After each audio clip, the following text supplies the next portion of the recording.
অর্থ ফেরতের দাবিতে চট্টগ্রামের ফার্স্ট সিকিউরিটি ইসলামী ব্যাংকে বিক্ষোভ করছে সম্মিলিত ইসলামী ব্যাংকের আমানতকারীরা। সেখানে আছেন আমাদের সহকর্মী সৈয়দ তামিম মাহমুদ। সরাসরি যাচ্ছি তার কাছে।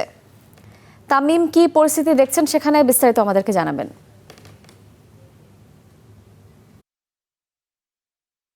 আজ সকাল 11টার কিছু পরেই কিন্তু যারা পাঁচ ব্যাংকে যে আমানতকারী আছে তারা কিন্তু চট্টগ্রামে হালি শহরের ফার্স্ট সিকিউরিটি ইসলামী ব্যাংকে আসে এবং তারা কিন্তু তাদের যে নিয়মিত যে লেনদেন সেই লেনদেন প্রক্রিয়া স্বাভাবিক করার দাবিতে এবং যে প্রজ্ঞাপন করা হয়েছে হেয়ার কাট করা হবে যে প্রজ্ঞাপন বলা হয়েছে সংসদে, সেই প্রজ্ঞাপন দাবি করে কিন্তু তারা প্রথমে আসেন এখানে এবং পরবর্তী তাদের যেই অন্যান্য দাবি দেওয়া সেটি কিন্তু তারা তুলে ধরেন। এবং আপনারা এখন দেখছেন যে এখানে কিন্তু এক ধরনের বিশৃঙ্খল পরিস্থিতি রয়েছে এবং বিক্ষোভ চলছে।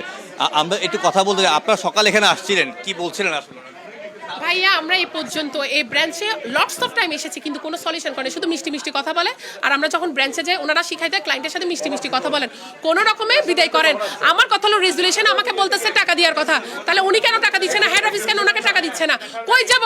এমনি তো টাকা দিচ্ছে না, আবার রেজুলেশন অনুযায়ী টাকা দিচ্ছে না। একের পর এক প্রতারণা। ভাই, আমরা ব্যাংকে টাকা রাখছি, আমরা কি কোনো এনজিওতে টাকা রাখছি? আপনাদের কাছে প্রশ্ন, দেশবাসীর কাছে প্রশ্ন।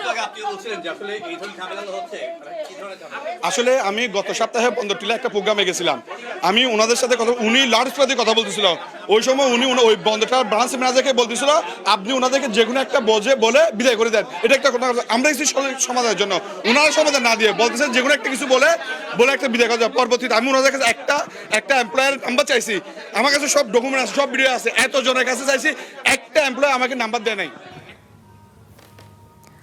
দর্শক, আমরা সরাসরি যুক্ত ছিলাম চট্টগ্রামের। সেখানে আমাদের সৈয়দ তামিম মাহমুদ জানাচ্ছিলেন ইসলামী ব্যাংকের আমানতকারীরা যে বিক্ষোভ করছেন সে বিষয়ে।